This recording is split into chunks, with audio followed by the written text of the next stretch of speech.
지금 이대로 좋다. 법륜 지연. 정토 출판사. 법륜. 메마른 세상에 평화와 행복의 메시지를 전하고 있는 수행자이자 제3세계를 지원하는 활동가이며 인류의 문명 전환을 실현해가는 사상가다. 특히 법륜 스님의 희망편지는 카카오 스토리, 네이버 밴더 등의 SNS 매체를 통해 지난 8년간 매일 약 180만 명 구독자에게 전해지며 우리 일상의 공감과 위로를 전달해왔다. 또 개인의 행복과 사회의 문제는 결코 둘로 나누어 볼 수 없다는 생각을 바탕에 두고 환경, 구호, 평화 통일 운동도 실천해오고 있다. 이러한 공로를 인정받아 2002년에는 아시아의 노벨 평화상이라 불리는 라몬 막사이사이상 국제평화와 이해 부문을, 2007년에는 민족 화해상을, 2011년에는 포스코 청암상 봉사 부분을, 2018년에 국민훈장, 모란장, 민간 통일운동 부분을 수상했다. 지원책으로 선임의 주례사, 엄마 수업, 인생 수업, 방황해도 괜찮아, 새로운 백년, 지금 여기 깨어있기, 법률 선임의 행복, 야단법서 등이 있다. 있는 그대로의 나를 인정하는 것, 이것이 자기 사랑의 시작입니다. 법륜. 책머리에 많은 사람들이 자신의 능력이나 외모, 성격 등을 남과 비교하면서 삽니다. 과연 이것들에 문제가 있을까요? 아니면 스스로에 대한 지나친 기대와 욕심 때문일까요? 많은 이들이 나는 인물도 잘나야 하고 아는 것도 많아야 하고 말도 잘해야 한다는 강박관념을 갖고 살아요. 마치 무의 꼬치가 자기 입에서 나온 실로 꼬치를 만들고 그 속에 갇히듯이 내가 원하는 것이 도리어 나를 속박하고 나를 괴롭힙니다. 자기 바람을 기준으로 현재의 자기를 보니까 외모도 불만이고 아는 것도 없고 말도 잘 못하는 사람으로 인식되어 열등감을 느낍니다. 이럴 때 자기 바람에 맞춰 자기를 끌어올려야 할까요? 아니면 욕심을 버려야 할까요? 욕심을 버리면 나는 지금 이대로도 괜찮고 애쓰고 긴장할 일도 없어집니다. 사실을 사실대로 알면 괴로움이 없어지고 불만이 없어지고 저절로 감사하는 마음이 듭니다. 깨달음은 특별한 게 아니라 사실을 사실대로 알아차리는 거예요. 우리가 괴로운 건 무슨 죄가 많아서 사주팔자가 나빠서가 아니라 사실을 사실대로 알지 못하는 인식상의 오류 때문이에요. 사실을 사실대로 아는 것을 지혜라고 합니다. 실상을 알면 모든 괴로움은 사라져 버립니다. 관계 속에 존재하고 늘 조금씩 변화하고 있습니다. 이 책은 법륜 스님의 희망편지 가운데 높은 조예와 공감을 받은 이야기들을 묶었습니다. 책 속의 이야기처럼 우리들의 마음도 가을 하늘처럼 맑고 밝아 행복하게 살아가시기 바랍니다. 2019년 10월 20일 법륜.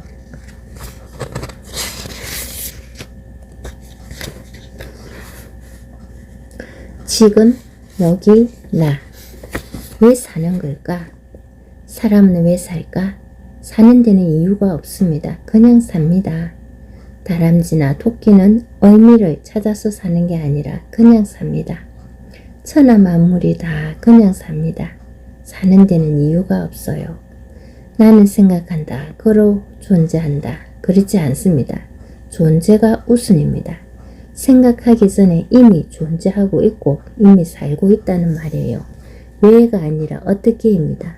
이미 살고 있는데 즐겁게 살 건지 괴롭게 살 건지 그건 나의 선택입니다.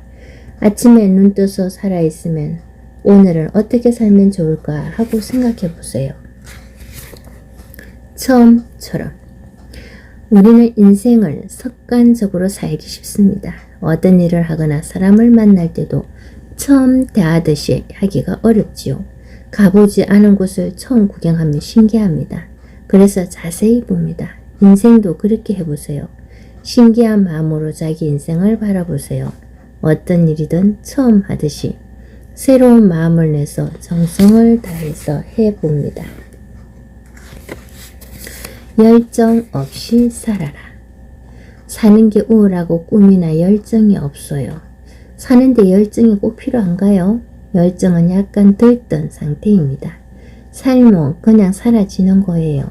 아무것도 하지 말라는 게 아니라 내게 필요한 일은 하되 돈을 많이 벌어야겠다, 인기를 끌어야겠다고 욕심내지 말라는 겁니다. 다람쥐도 제 먹을 건 제가 마련하고 살아요. 재미있어서 도토리를 줍는 것도 아니고 괴로워하며 줍는 것도 아니죠. 할 수 있는 만큼 그냥 하면서 살아요. 열정이 있어야 한다, 꿈이 있어야 한다면서 괴로움을 만들지 말고 할 수 있는 만큼만 하면서 편하게 살아보세요. 사는 건 힘든 일이 아니에요. 지금 여기 나. 꿈속에서는 좋은 꿈, 나쁜 꿈이 있지만 깨고 나면 다만 꿈일 뿐입니다.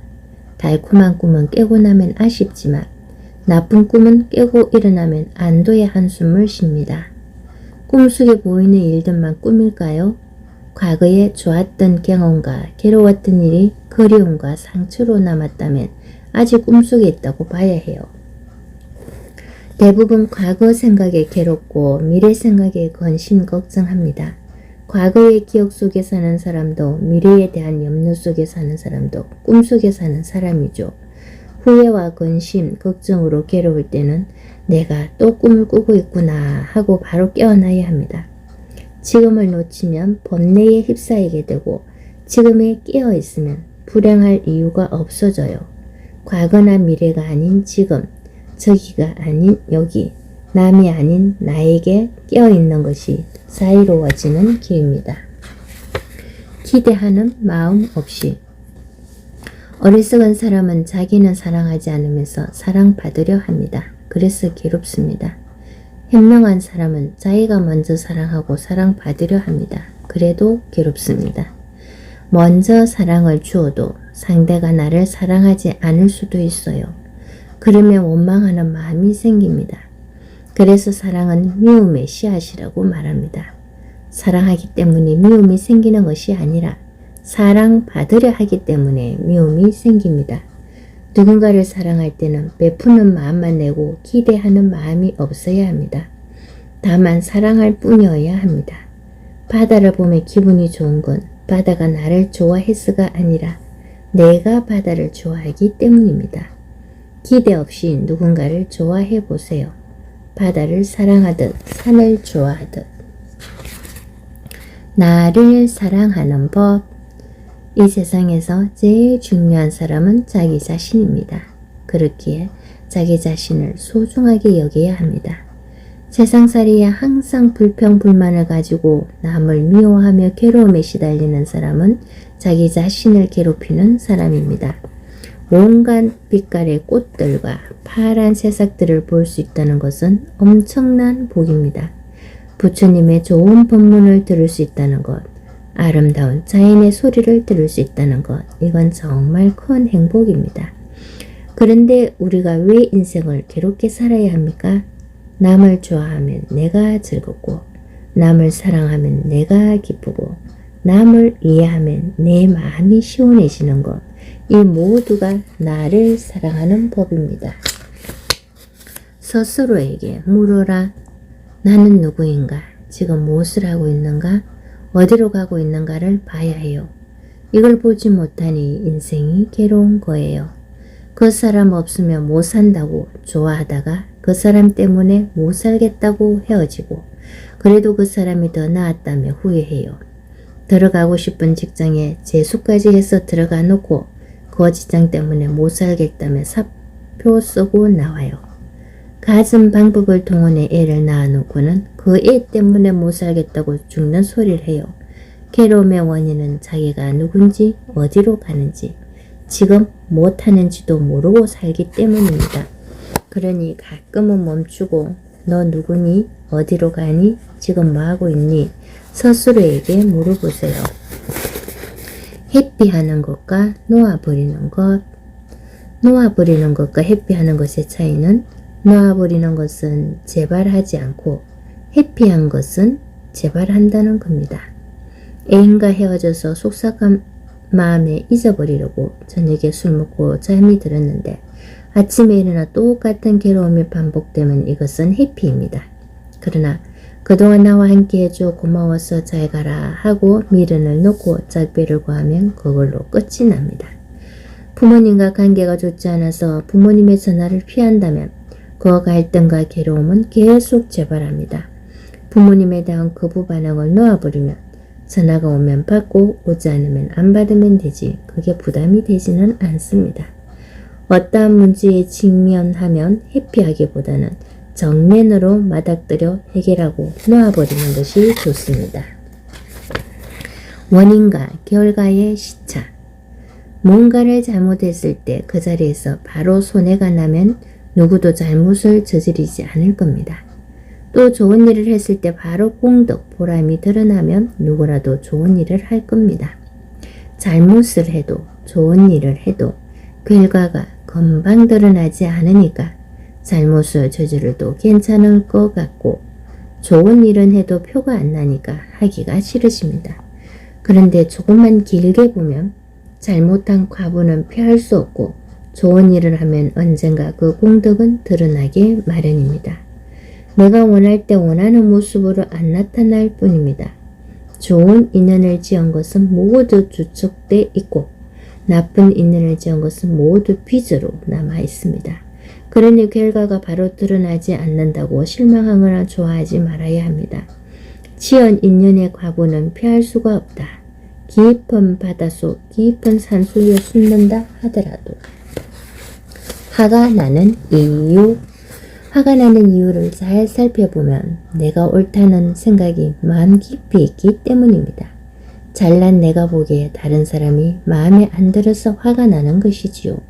이런 감정은 내면에 깊이 깔려 있어 쉽게 드러나지 않지만 가족처럼 가까운 사이에서는 무의식 속에 잠재되어 있다가 부지불식간에 튀어나옵니다.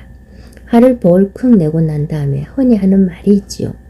나도 모르게 그랬다. 습관적으로 그랬다. 무의식적으로 그랬다. 이게 무슨 의미일까요? 실제로 감정이란 외부 경계가 내 없이 까르마를 자극하면 무의식적으로 나오는 습관화된 반응입니다.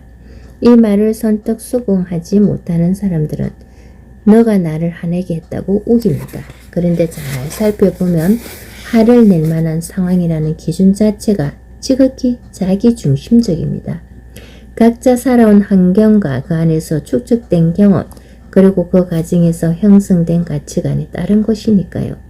말로는 객관적이고 공정하다고 하지만 실제로는 내 생각이고 내 취향이고 내 기준에 불과합니다. 화가 난다는 건 누구의 잘못이 아니라 내가 옳고 너가 틀렸다는 내 분별심, 판가름 때문입니다. 사사건건 옳고 그름을 가리려는 습관이 내 안에 도와서 마음의 습관에 자꾸만 불을 땡기는 겁니다. 인정하면 자유로워진다. 지금보다 자유롭고 기쁘게 살려면 어떻게 살아야 할까요? 잘못한 줄 알았으면 뉘우쳐야 합니다. 사람들은 대부분 자기가 잘못한 줄 모르고 알아도 자존심 때문에 뉘우치기 싫어합니다. 만약 어떤 잘못을 했다면 내가 잘못한 줄을 1년 뒤에 아는 게 좋습니까? 그날 바로 아는 게 좋습니까? 틀린 줄 알았으면 고쳐야 합니다. 틀리고도 틀린 줄 모르면 어리석은 사람이고 틀린 줄 알고도 못 고치면 큰 손실을 일으키는 바보입니다. 모르는 게 있으면 물어서 알면 됩니다. 우리는 대부분 모르면서 아는 체 합니다. 천국이 어떻고 지옥이 어떻고 말을 하지만 그것이 얼마나 진실에 가까울까요? 모르는 걸 안다고 붙들고 있거나 틀린 걸 안 틀렸다고 우기기 때문에 인생이 힘들어지고 발전이 없습니다. 이건 내가 잘못했구나. 이건 내가 틀렸구나. 이건 내가 몰랐구나 하고 인정하면 삶이 참 가볍고 자유로워집니다. 어디를 향해 달리나요? 어느 날 나무 아래서 낮잠을 자던 토끼는 꽝 하는 소리에 화들짝 놀라 도망을 쳤습니다. 이 모습을 본 노루가 이유를 묻자 하늘이 무너지고 땅이 꺼지고 있다고 토끼가 대답했습니다. 놀란 노루도 토끼를 따라 달리기 시작했고 이어 원숭이도 코끼리도 너구리도 숲속의 모든 동물들이 달리기 시작했습니다. 숲속 끝에 천길 낭떠러지가 있는 줄도 모르고 말이죠. 숲속의 왕사자가 이들을 멈추게 하고 왜 달리는지 이유를 물었습니다. 그런데 아무도 아는 자가 없었습니다. 하나하나 확인하니 출발은 토끼였습니다. 사정을 알게 된 사자는 동물들을 데리고 토끼가 낮잠을 자던 장소로 가보았습니다. 그런데 이게 웬일입니까? 나무 아래에 도토리 한 알이 떨어졌을 뿐 너무나 평화롭기만 했습니다. 지금 우리의 삶은 어떤가요? 남을 따라 어디로 가는지도 모르고 죽기 살기로 달리고 있는 건 아닌가요? 적게 쓰고 적게 먹는 삶. 사람들은 누구나 잘 살고 싶어 합니다. 잘 산다는 것은 무엇일까요? 많이 벌어서 많이 쓰는 것이 잘 사는 것일까요? 많이 벌고 많이 쓰기 위해 대량으로 물건을 생산하고 그것은 자원의 고갈과 환경 오염으로 이어집니다. 환경 문제는 단순히 환경의 문제로 끝나지 않고 국제적인 분쟁을 초래하기도 합니다. 이렇게 환경 문제는 우리 삶과 직결되는 중요한 문제입니다. 내 것이니 내 마음대로 쓴다는 마음을 접고 작은 것부터 환경을 위해 실천해 보세요. 내 삶의 태도가 조금씩 바뀌어 적게 쓰고 적게 먹고 남기거나 버리지 않는다면 지구 환경이 좋아지고 내 삶이 더 만족스러워지고 내게 생긴 여유로 남을 도울 수 있어 삶이 더 보람있게 됩니다. 후회는 자기 학대다. 지나간 잘못을 후회하며 자책하는 것은 어리석은 거예요. 후회는 실수를 저지른 자기를 미워하는 마음으로 자기에 대한 또 다른 학대입니다. 남을 용서하지 못하는 게 미움이라면 자기를 용서하지 못하는 게 후회입니다. 후회는 반성이 아니에요. 나처럼 잘난 인간이 어떻게 바보처럼 그때 그걸 못했을까? 이게 후회예요. 이제라도 그때 그런 수준이 나라는 걸 인정하고 받아들이면 됩니다. 넘어지면 넘어진 채 울고만 있을 게 아니라 벌떡 다시 일어나면 됩니다. 사람이란 별거 아니에요. 실수도 하고 잘못할 수도 있어요. 이런 나를 나무라는 대신 잘못했구나. 다음엔 같은 실수하지 말아야지 하고 가볍게 끝내고 후회나 자책 대신 앞으로 나아가야 합니다. 인생은 술을 놓는 것과 같다. 인생은 술을 놓는 것과 같습니다. 하루하루 순간순간 겪는 것이 그대로 인생입니다. 꽃을 놓든 잎을 놓든 배경을 만들든 술을 놓는 사람에게는 다만 한 땀 한 땀일 뿐입니다. 어떤 일을 겪든 순간순간이 다 소중한 나의 인생입니다. 어느 순간도 버릴 것이 없습니다. 아무리 똑같은 일이 반복되는 것 같아도 인생에 반복은 없습니다. 꽃을 여러 개 수놓는다고 해서 똑같은 꽃이 아닌 것과 같습니다. 오늘만 새롭게 출발하는 것이 아니라 나날이 새로운 출발입니다. 좋은 일을 하는데 왜 괴로울까요? 좋은 일을 하는데 괴로운 것은 집착하기 때문입니다. 좋은 일이라는 명분을 내걸고 남에게 강요하고 따라주지 않으면 미워하기 때문에 괴로움이 생깁니다. 좋은 일이 있으면 나부터 그렇게 하고 누군가 물으면 그렇게 알려주면 됩니다.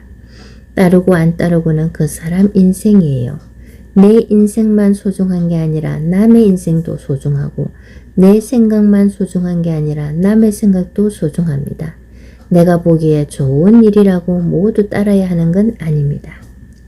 행복과 불행은 내가 만드는 것. 두 눈 다 잘 보이는 사람이 한쪽 눈을 다치면 불행하다고 생각합니다. 하지만 앞을 못 보던 사람이 한쪽 눈이 보이게 되면 행복해 하겠지요. 똑같이 한쪽 눈으로 세상을 보지만 그 조건이 한 사람에게는 불행이 되고 다른 사람에게는 행복이 됩니다. 행복과 불행은 다른 사람이나 어떤 조건이 만드는 것이 아니라 내가 만들 때가 많습니다. 상대를 바꿔야 내가 행복해질 수 있다면 그걸 이룰 수 없을 때는 상대를 탓하거나 절망할 수밖에 없지만 불행의 원인이 나의 어리석음에 있고 사물을 바라보는 관점이 잘못되어서 생긴 문제라면 아주 쉽게 문제를 해결할 수 있습니다. 내가 너무 미워요. 자기를 그리는 마음속의 상은 현실의 내 모습과 늘 차이가 있습니다. 그 차이가 크면 클수록 현실의 자기를 미워하고 자학하게 되는데, 그럴 때 가장 소극적인 현상이 부끄러움을 느끼는 것입니다. 부끄러움이 심해지면 남을 만나지 않으려 하고, 더 심해지면 우울증이 되어서 자신을 미워하고 죽어버리고 싶어집니다. 미워하는 것과 살인은 행위로 따지면 큰 차이가 있지만 마음에서는 별 차이가 없습니다. 미워하는 것 자체가 곧 살생입니다. 자기가 별것 아님을 자각하고 지나치게 높이 설정한 헛상을 놓아버리는 좋은 방법은 엎드려 절하는 것입니다. 절은 세상에서 가장 자신을 낮추는 행위입니다. 손과 발과 무릎과 머리를 땅에 대고 절하는 것은 내가 당신보다 잘난 게 없음을, 세상 모든 생명체와 마찬가지로 지극히 평범한 존재임을 인정하는 행위입니다. 엎드려 절하다 보면 자신이 길가에 핀돌 풀처럼 특별한 거 없는 존재임을 알게 되어 편안해집니다. 남이 한 말로 괴롭다면, 남이 한 말로 지금 내가 괴롭다면 그 말이 그 사람의 스트레스로 꽁꽁 뭉친 쓰레기라고 여겨보세요. 쓰레기는 받는 즉시 버려야 합니다. 그런데 여러분은 지금 엄마가 버린 쓰레기 봉지, 아빠가 버린 쓰레기 봉지, 상사가 버린 쓰레기 봉지, 선생님이 버린 쓰레기 봉지를 끌어안고 삽니다. 세상을 살다 보면 사람들이 나에게 쓰레기 봉지를 던져줄 때도 있어요. 받자마자 그냥 버리면 될 텐데 그걸 다 끌어안고 다니면서 아빠는 이런 쓰레기를 주었고 엄마는 이런 쓰레기를 주었고 선생님은 이런 걸 주었잖아 라며 남 탓하는 게 우리 인생이에요. 남이 나에게 준 쓰레기 봉지를 안고 다니지 마세요. 남이 준 걸 받아 지니고 괴로워하면 내 인생이 그 사람의 쓰레기통밖에 되지 않아요. 방관자와 참여자. 우리 주변을 보면 정치든 종교든 자기만 옳다고 외치는 극단적인 사람들이 있는데 정치는 종종 그런 극단적인 소수에 의해 좌우됩니다. 왜 그럴까요? 그들은 행동하기 때문입니다. 시위하고 고함을 지르니까 눈살을 찌푸리면서도 쏠림 현상이 생깁니다. 반대로 신사적이고 합리적인 사람들은 인격적으로는 참 좋은데 사회의 변화에는 큰 기여를 하지 못합니다. 내 옷에 흙탕물이 튈까봐 행동하지 않기 때문입니다. 극단적인 사람들은 돈을 내서 얼토당토 않는 광고를 하고 시간 내서 시위에 나오니까 소수라도 여론을 주도합니다. 그걸 비난만 할 것이 아니라 중도적인 사람들도 평화적으로 행동을 해야 합니다. 그래야 세상이 좋은 쪽으로 바뀔 수 있어요. 더럽다고 피하지 말고 악쓴다고 같이 악쓰지도 말고 방관자에서 참여자로 삶의 태도를 바꿀 때 좀 더 나은 세상으로 나아갈 수 있습니다. 운명을 바꾸는 법. 운명이 전생에 이미 정해져 있다면 우리는 그 운명을 바꿀 수가 없습니다. 그런데 전생도 내생도 바로 지금에서 시작한다는 것을 알면 삶이 달라집니다. 상대가 나에게 욕을 할 때 덩달아 욕하면 전생도 원수지간이요, 현생도 원수지간이요, 내생도 원수지간이 되는데 상대가 나에게 욕을 할 때 한 번 빈 것이 웃으면 전생도 현생도 내생도 좋은 인연이 됩니다. 한 번 깨달으면 삼생의 업이 녹는다고 합니다. 지금 우리는 그 한 번을 빈 것이 웃을 수 없기 때문에 부부지간에도 부자지간에도 내가 저 인간하고 전생에 무슨 원수가 졌나 합니다. 이 모든 일이 바로 지금 여기에서 일어난다는 것을 알면 해결의 길이 보입니다. 깨달음은 운명대로 사는 게 아니라 운명을 바꾸는 겁니다. 생각 한 번 돌이키면 우리가 인생에서 겪는 사건들은 어떻게 생각하느냐에 따라 힘겹기도 하고 별일 아니기도 합니다. 옛날 어떤 할머니에게 두 딸이 있었는데 큰딸은 집신장수한테 시집을 보내고 작은딸은 우산장수한테 시집을 보냈습니다. 두 딸을 시집 보낸 할머니는 비 오는 날은 집신장수에게 시집 보낸 딸을 걱정하고 날이 맑으며 우산장수에게 시집 보낸 딸을 걱정했습니다. 그러니 매일 걱정만 하면서 살았습니다. 이 할머니가 생각을 뒤집어서 비 오는 날은 우산장수에게 시집 보낸 딸을 생각하고 맑은 날은 집신장수에게 시집 보낸 딸을 생각했다면 비가 오면 우산이 잘 팔려서 웃음이 나고 날이 맑으면 집신이 잘 팔려서 웃음이 나니 항상 기분 좋게 웃고 살 수 있었을 겁니다. 자기 인생을 부정적으로 생각하며 울면서 살지 긍정적으로 생각하며 웃으며 살지는 본인만이 결정할 수 있습니다.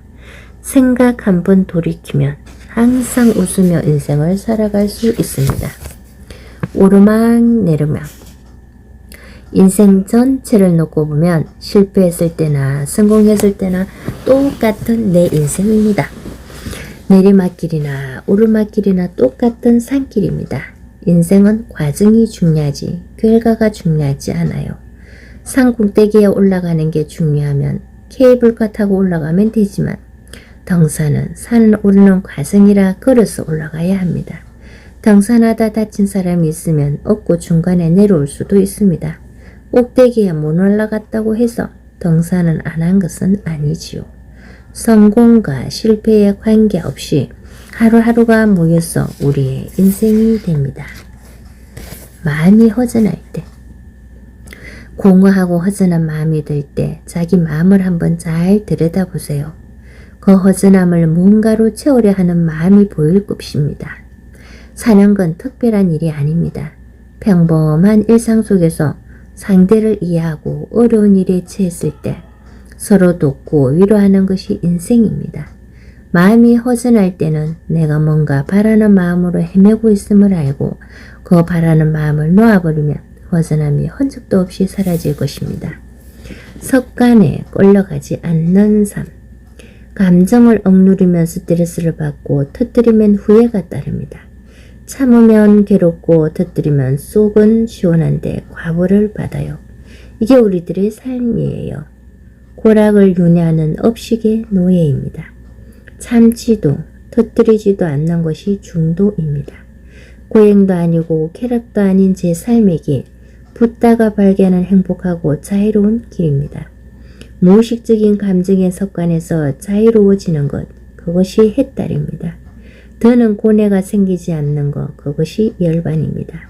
사물을 보는 관점을 바꾸고 딱 알아차려서 습관에 끌려가지 않는 삶, 행복해지는 연습, 그것이 수행입니다. 너가 있으므로 내가 있고 오늘 첫 만남입니다. 우리의 삶은 오늘 이 순간, 이 조건에서는 한 번밖에 없습니다. 한 사람과 늘 같이 살아도 매일매일 다른 사람을 만나고 다른 상황을 접하는 겁니다. 어젯밤에 같이 잔 남편과 오늘 아침에 본 남편은 다른 사람이에요. 직장에서 어제 만난 동료들과 오늘 본 동료들도 다른 사람들이에요. 현재에 깨있지 못하고 과거의 기억과 미래의 걱정에 쌓여 매일 같은 사람과 살고 매일 같은 삶을 산다고 착각하는 겁니다. 삶은 늘 매일 매 순간 새롭습니다. 이것만 명심하면 매일같이 살아도 지겹지 않고 매일 반복되는 일이어도 지루하지 않습니다. 남을 고치려는 마음. 사회생활을 하다 보면 매사 부딪히는 사람을 만날 때가 있죠. 그런데 잘 살펴보면 그는 자기 습관대로 살아갈 뿐 나를 괴롭히고 화나게 하려는 것은 아닙니다. 그런데 내가 그것을 내 식대로 받아들여 화를 내고 짜증을 냅니다. 또 내 생각에 사로잡혔구나, 내 뜻대로 안 된다고 썽을 내는구나 하고 자꾸 돌이키면 짜증의 횟수도 적어지고 마음도 훨씬 편안해집니다. 내가 가진 습관도 잘 안 고치지는데 다른 사람의 습관을 고칠 수는 없습니다. 남이 안 고쳐진다고 화를 내면 결국 자기만 손해입니다. 부부간의 갈등. 부부간의 갈등을 어떻게 해결할까요? 내 생각대로 하고 싶으면 안녕히 계세요 하고 끝나면 되고 평화롭게 살려면 당신이 옳아요 하면 됩니다. 내 의견도 고집하면서 같이 살겠다고 하면 죽을 때까지 다투면서 살면 됩니다.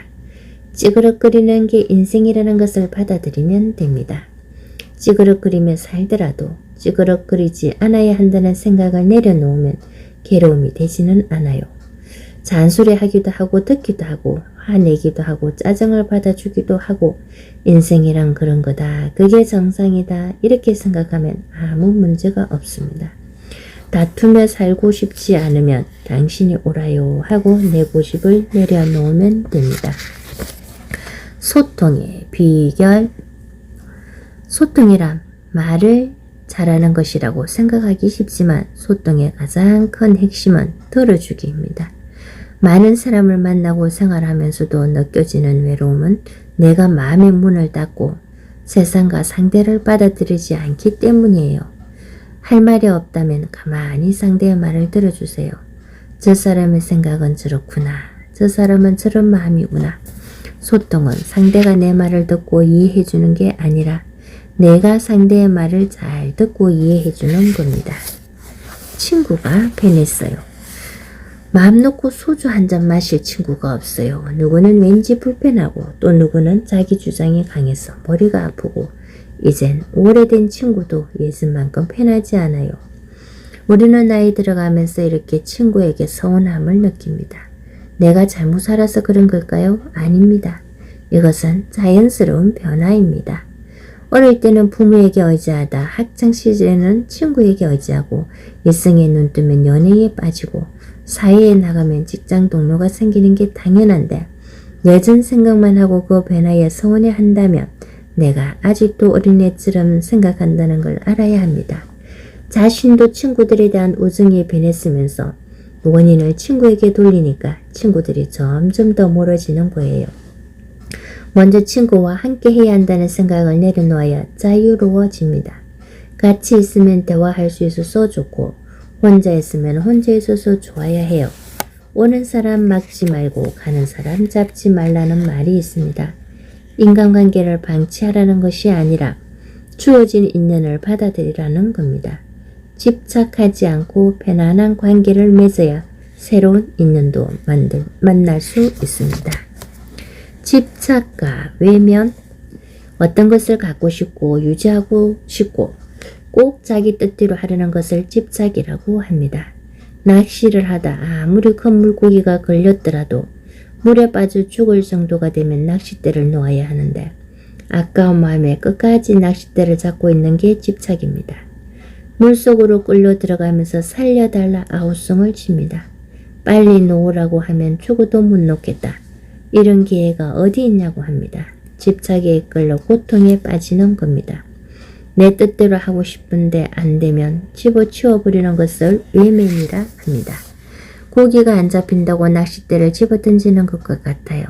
내 뜻대로 안 되니까 던져버렸다가 며칠 후에 다시 낚싯대를 잡지요. 집착과 외면은 제 뜻대로 하려는 욕망의 다른 표현입니다.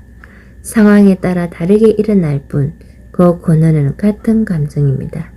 집착과 외면은 늘 반복되기 때문에 문제가 해결되지 않고 고통이 계속됩니다. 윤회하고 있지요. 부모님의 인생을 사셨으면 좋겠어요. 독립하고 싶은데 부모님이 너무 저를 위해 사셔서 부담스러워요. 부모가 자식에게 희생하는 이유는 자식을 위해서가 아니라 본인이 좋아서 하는 거예요.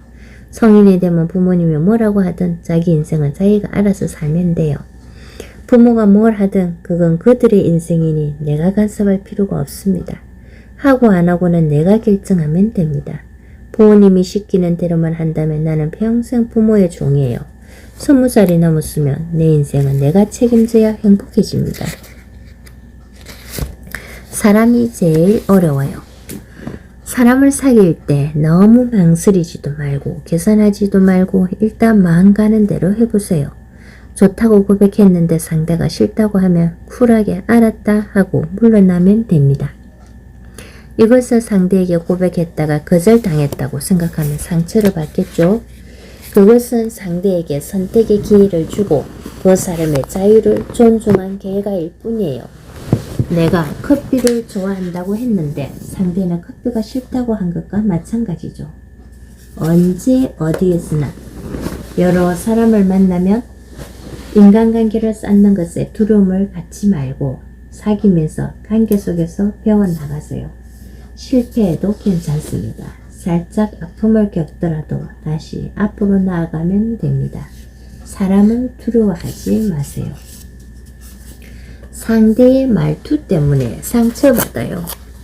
직장에서 함께 일하는 동료 때문에 힘들다는 분이 있었습니다. 그 동료는 일을 굉장히 잘하고 인정받는 분인데 말을 할 때는 툭툭 던지듯이 해서 꼭 지적받는 기분이 들어 상처가 심하다고 합니다. 여기 알이 토실토실하게 익은 밤송이가 있어요. 이 밤은 맛도 있지만 영양가도 높아서 누구든 먹고 싶어 합니다. 그런데 밤을 먹으려면 먼저 밤송이를 까야겠지요. 밤송이를 까려면 가시가 자꾸 손을 찌르게 돼요. 그러면 먹는 것을 포기하나요? 가시를 피해서 잘 까야 할까요? 밤 말고도 다른 먹을 것이 많으면 굳이 가시에 찔려가면서 밤을 까지 않아도 되고, 밤이 꼭 필요하면 가시에 찔리더라도 밤을 까야 합니다. 밤이 얼마나 맛있는데 왜 가시가 있을까? 가시가 없는 밤이 있으면 얼마나 좋을까? 이런 생각은 밤을 까는데 아무런 도움이 되지 않습니다. 밤이 내 입맛에 딱 맞고 꼭 먹어야 한다면 가시에 찔리지 않도록 조치를 취해야 하겠죠. 밤송이 탓을 하지 말고 가죽 장갑을 끼고 밤을 깐다든지 밤을 까는 쉬운 방법을 연구해야 합니다. 그리고 가시가 있는 것은 좋은 것입니다. 가시가 없다면 다람쥐가 먼저 먹어버려서 남아있는 것이 없었겠죠. 이와 같이 그 동료는 가시가 있기 때문에 다른 사람들이 감당하지 못하는 것입니다. 다시 그 동료와 일을 하다가 그의 말투 때문에 또 상처를 받으면 이렇게 생각해 보면 어떨까요? 저 동료는 아주 맛있는 밤이다. 지금 나는 밤송이의 가시에 찔렸다고 움찔하지만 저 속에는 맛있는 밤이 들어있다. 욕심을 버리는 법. 욕심을 어떻게 잘지 않아요? 계산해서 손해다 싶으면 안 하면 되지요. 학생이 공부하면 이익일까요? 손해일까요? 계산해서 얻을 게 있으면 싫어도 하고 해봤자 별거 없으면 안 해도 문제 없어요. 먹고 싶으면 실컷 먹고 살찌면 됩니다. 살찌기 싫으면 먹고 싶어도 안 먹어야지요. 돈을 빌렸으면 갚기 싫으면 안 빌리면 돼요. 인생을 두고 이해 타산을 따져보면 절제니 자제니 할 것이 없습니다. 내 인생에 나쁜 갑으로 돌아올 줄을 알면 저절로 멈추게 됩니다. 손해나는 장사 안 하면 그뿐이죠. 자기에게 진정 이로운 일이 무엇인지를 생각해 보세요. 삶은 습관이다. 결혼해서 35년간 남편을 먹여 살렸는데 내가 아프니 나 몰라라 하네요. 강아지한테 10년간 밥을 주면 어느 날 강아지가 나에게 밥을 줄까요? 내가 계속 밥을 줘야 합니다. 마찬가지로 늘 받기만 하던 남편이 갑자기 날 돌보는 일은 없어요. 삶은 습관입니다. 가만히 있어도 아내가 벌어서 빚 갚아주면 좋다고 딴짓하지 고마울 줄 몰라요. 자식도 마찬가지입니다. 인간이면 알겠지 하지만 아니에요. 부모에게 감사하고 아내에게 감사하는 것도 연습과 경험이 필요합니다. 안 해본 사람은 시간과 돈이 있어도 할 줄 모릅니다. 죽을 때까지 기다려도 얻기는 어렵습니다. 여기서 기대를 버리세요. 도움을 받으려고 하지 말고 이제 도와주지 않아도 되니 편안하구나 이렇게 탁 마음을 바꾸세요. 부모의 책임. 부모의 책임은 아이를 20살까지 키우는 것입니다. 3살까지는 사랑으로 따뜻이 보살펴주고 어린 시기에는 화목한 가정을 이루어 삶의 몸이 되고 사춘기에는 가만히 지켜봐주고 20살이 넘어 성인이 되면 스스로 살아갈 수 있도록 냉정한 마음으로 지원도 간섭도 하지 말아야 합니다. 관계를 단절하라는 것이 아니라 독립된 인간으로 성인으로 대하라는 것입니다.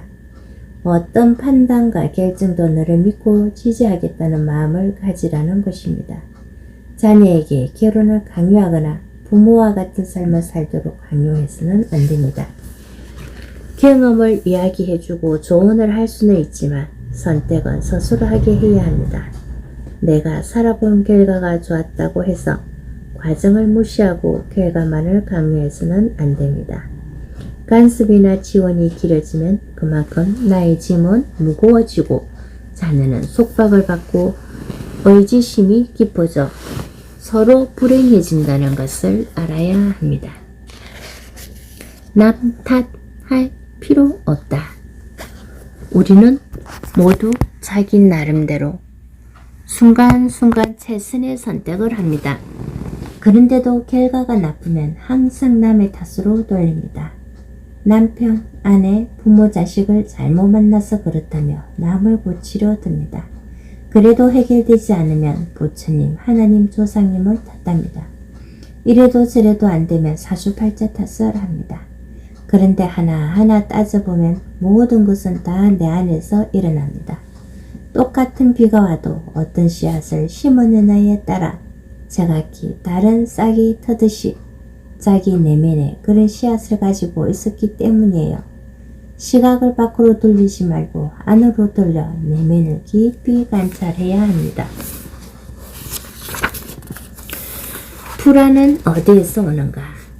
불안은 어디에서 오는가? 몸의 이상이 정신에 영향을 주기도 하지만 대개는 마음이 문제입니다.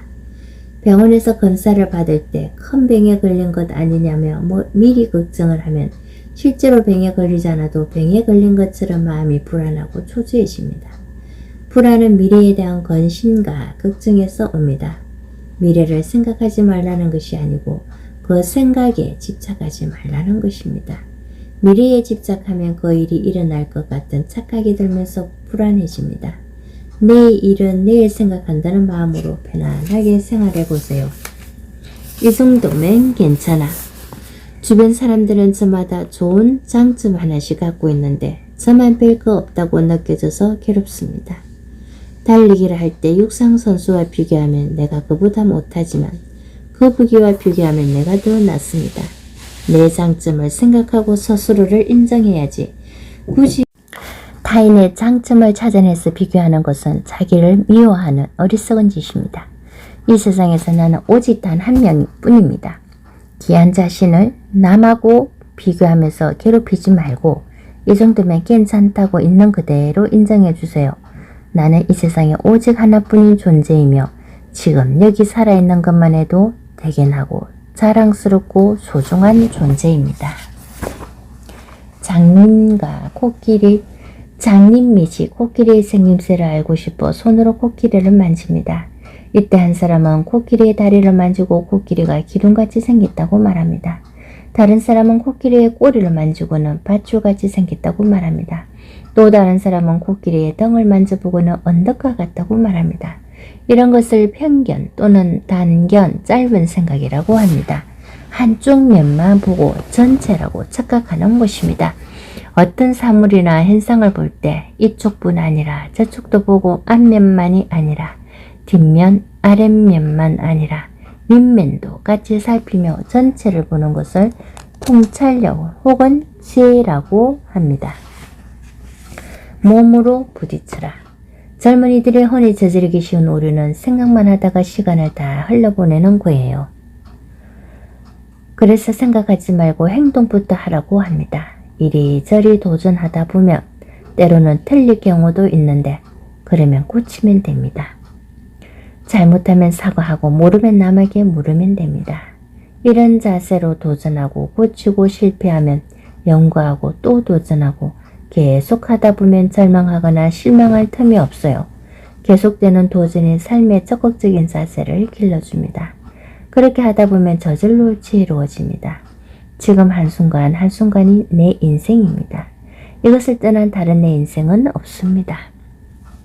자아실현. 자아실현을 위해 무엇을 어떻게 해야 한다고 정해져 있지 않습니다.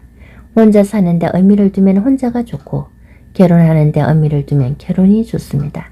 직장에 다니고 승진을 해야 좋은 것도 아니고 높은 자리에 앉거나 돈을 많이 벌어야 자아가 실현되는 것도 아닙니다. 자신의 능력보다 과한 자리는 남이 볼 때 좋아 보일 수 있으나 직무에 대한 부담과 무게감으로 불행할 수도 있습니다. 자아 실현이란 남에게 보여주기 위함도 무엇인가를 이룩해야 하는 것도 아닌 내가 의미를 가지고 살아가는 것입니다. 무심히 보라. 우리는 상대에게 뭔가를 말하거나 요구할 때 내가 원하는 어떤 대답을 듣겠다고 미리 정해놓고 그의 눈치를 봅니다. 원하는 대답이 나오지 않으면 성질을 내고 토라집니다. 남의 생각을 간섭하려 들어요. 간섭하려는 마음을 내려놓고 가볍게 이야기해 보세요. 꽃이 피는 것도 제 사정이고 지는 것도 제 사정입니다. 꽃이 피면 꽃을 보고 꽃이 지면 잎을 보면 되는 것처럼 무심히 보는 연습을 해보세요. 섭벽보다 경험. 아파본 사람이 의사가 되고 불이익을 당해본 사람이 변호사가 된다면 환자나 의뢰인의 고충을 가장 잘 아는 사람이 되겠지요. 어려움 없이 좋은 대학 진학해서 원하는 직업 갖는 게 좋은 일만은 아닙니다. 사회에 나가 버팀목이 되는 힘은 좋은 성적이나 대학이 아니라 어려움을 겪어낸 경험입니다. 불편한 동료. 마음에 들지 않는 직장 동료 때문에 불편합니다. 그 사람을 계속 문제 삼으면 앞으로 직장생활 하기 힘듭니다. 이 사람이 없어지면 다른 사람이 또 문제가 됩니다. 그러니 저런 사람도 있구나 하면서 편안하게 대해보세요. 음식을 먹을 때도 내가 좋아하는 음식과 싫어하는 음식이 있잖아요. 나는 좋아하지만 다른 사람은 싫어하는 음식도 있죠. 사람도 마찬가지입니다. 내가 싫어하는 사람을 다른 사람은 좋아할 수 있어요. 좋은 사람과 나쁜 사람이 따로 있지 않고 내가 좋아하는 고 내가 싫어하는 겁니다. 내 마음에 드는 사람만 사귀면 100명 중에 10명밖에 못 사귀지만 마음에 드는 사람 안 드는 사람 상관없이 두루 사귀면 100명을 다 사귈 수 있습니다. 자기의 기후에 집착하면 그만큼 관계 범위가 제한됩니다. 마음의 문을 열어야 합니다. 상대를 있는 그대로 보면 내가 편안해집니다. 좋은 인연, 나쁜 인연. 콩이 모래밭에 떨어지면 싹을 틔우기 어렵지만 기름진 밭에 떨어지면 싹이 잘 틉니다.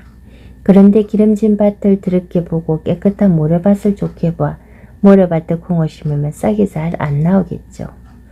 욕심으로 눈이 어두워지면 인연의 씨앗을 잘못 뿌릴 수 있습니다. 잘못된 인연은 짓지 않는 것이 가장 좋습니다. 그런데 주어진 땅이 모래밖에 없다면 걸음을 주고 잘 가꿔야 합니다. 그처럼 이미 맺어진 인연이라면 좋네 나쁘네 분별하지 말고 좋은 방향으로 잘 푸는 것이 좋습니다.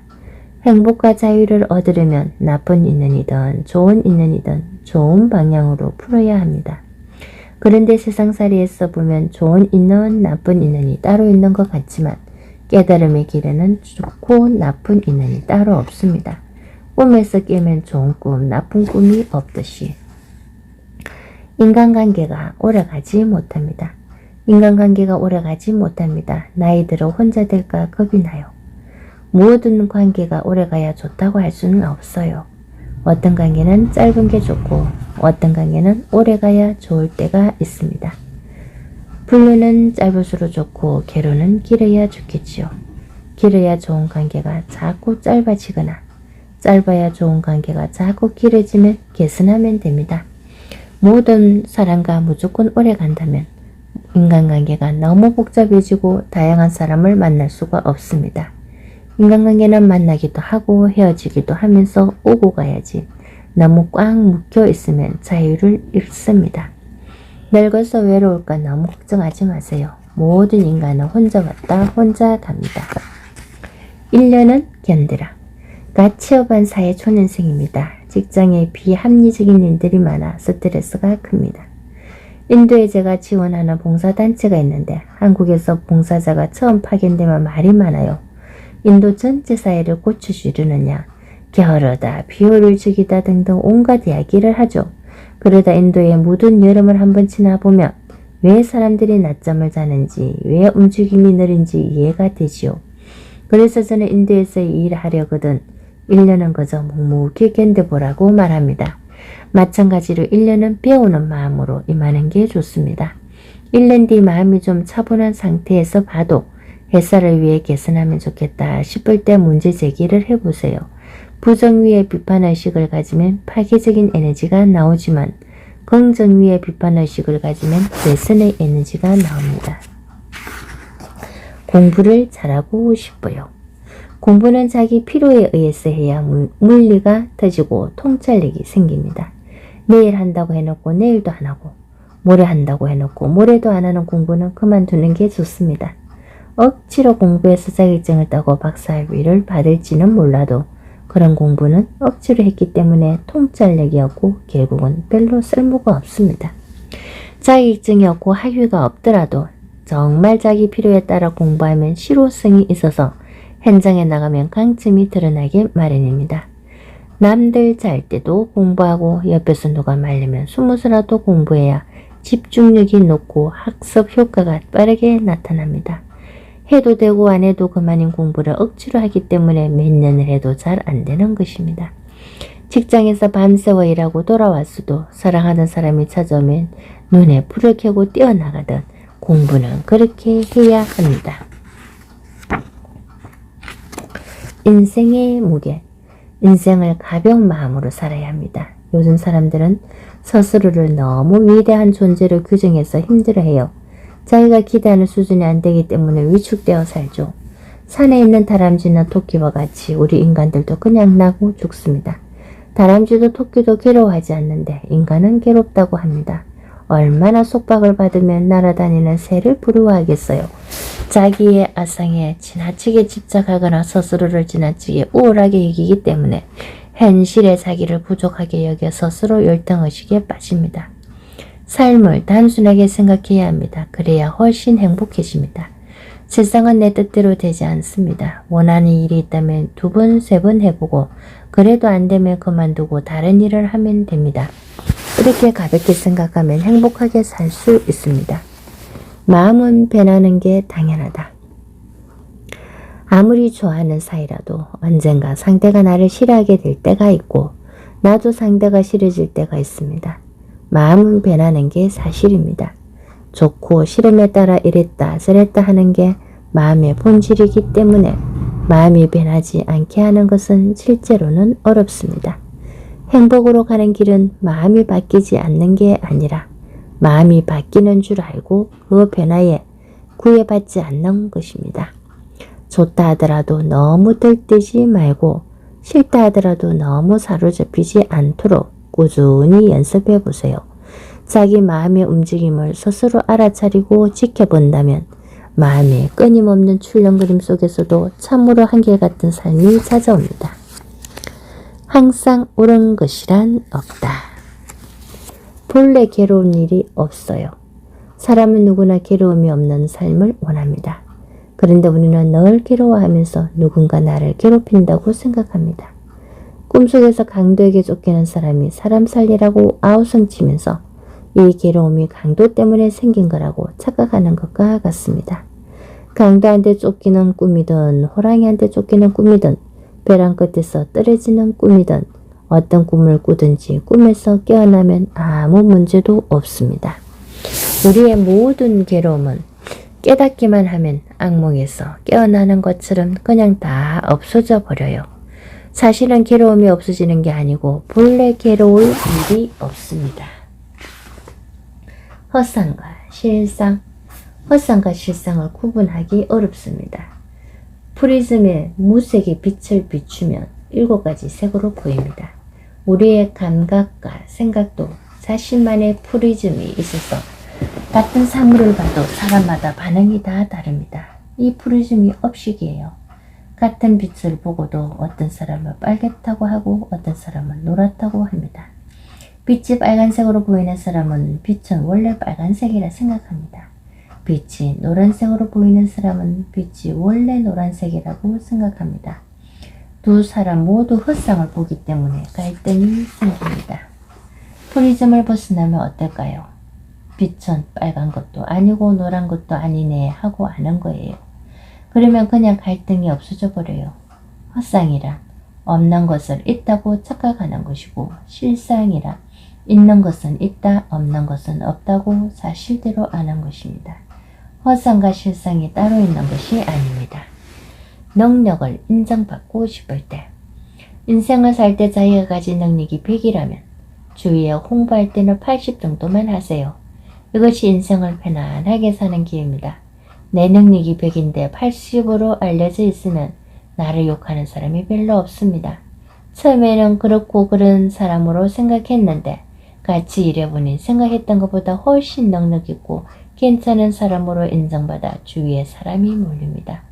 내가 가진 능력이 50인데 남에게 100으로 알려져 있으면 막상 같이 일을 했을 때 능력 부족으로 평가되어 다음부터는 계속 눈밖에 나게 되지요. 성진할 기회가 있어도 양보하세요. 계속 맡아달라고 하면 겸손하게 받아들이면 됩니다.